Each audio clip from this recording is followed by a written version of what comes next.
Picture this. You're on a luxury cruise in the Caribbean. You've got a drink in one hand, the ocean stretching endlessly in every direction, and your biggest problem is whether to hit the pool or the buffet first. That was the vibe aboard Royal Caribbean's Rhapsody of the Seas in March 1998.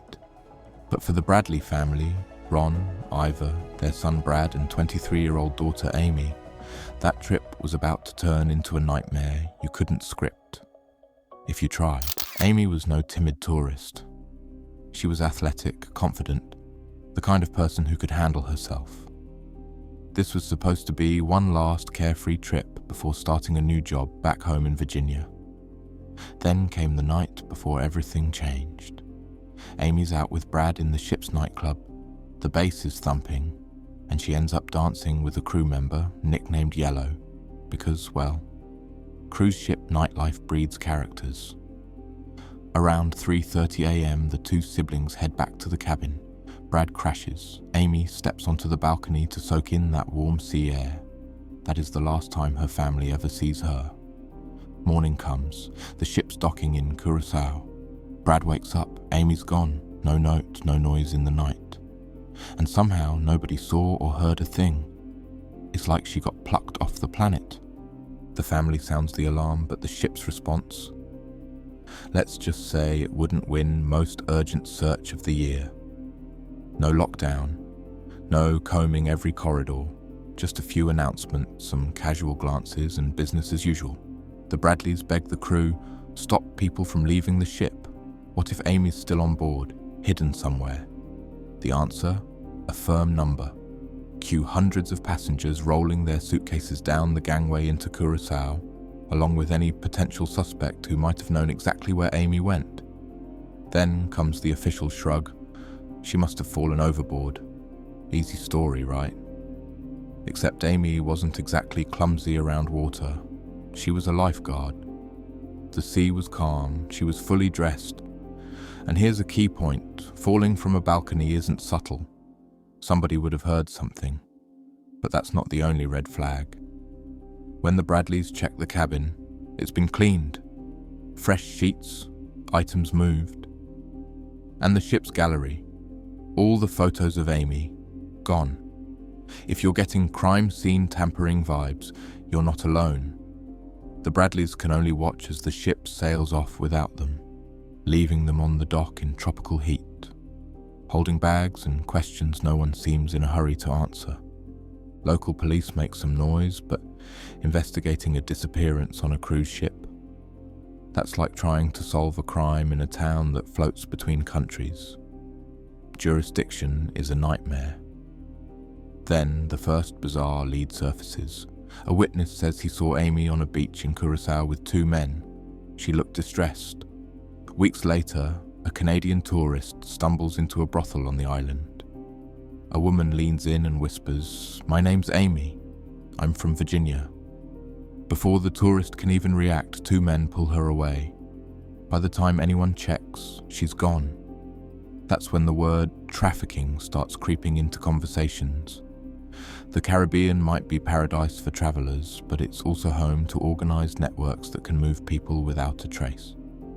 The Bradleys cling to each sighting like a lifeline, but everyone ends in frustration. They fly home without her, the image of that empty balcony burned into memory. The story hits the media, then fades like yesterday's news. But for the Bradleys, the clock's still ticking. Every second is one more Amy might still be out there. The years grind on. Every new tip is a cocktail of hope and dread. Some are real, friends of friends who swear they saw her, a woman in a grainy photo with the same green eyes and tattoos. Others, cruel hoaxes. And then comes 2005. A photo appears on an adult site, chillingly close to Amy's likeness. Forensic analysts can't rule it out. The FBI investigates, but the trail hits a wall. To the family, it's a brutal confirmation that the trafficking theory isn't just rumor. It's a possibility no one wants to say out loud, but it fits too well. Through it all, the cruise line holds the same line. No proof of foul play. Sympathy, sure. Action, not so much.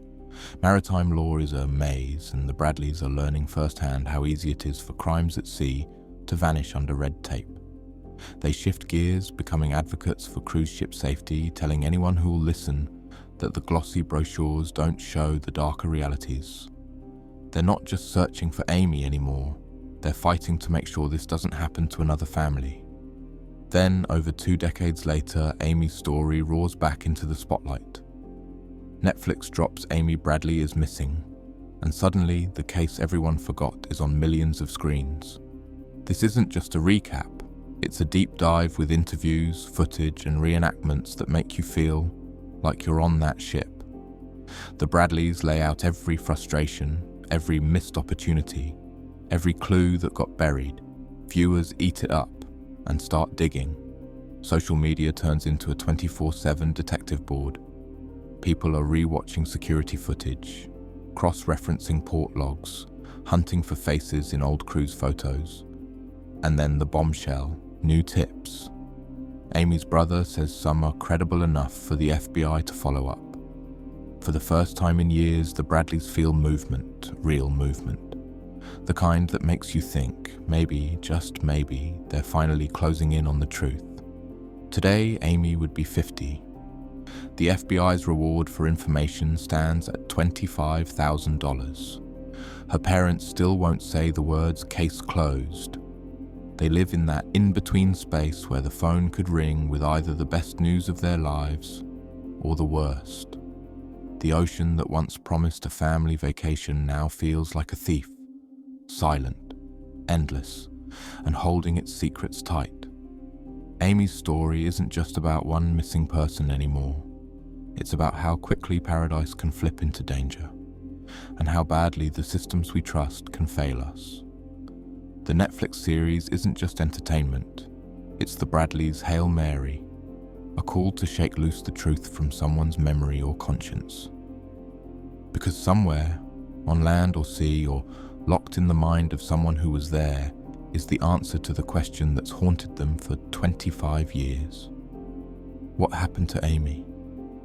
Until that answer comes, the waves will keep rolling, the ships will keep sailing, and her story will remain just off the map.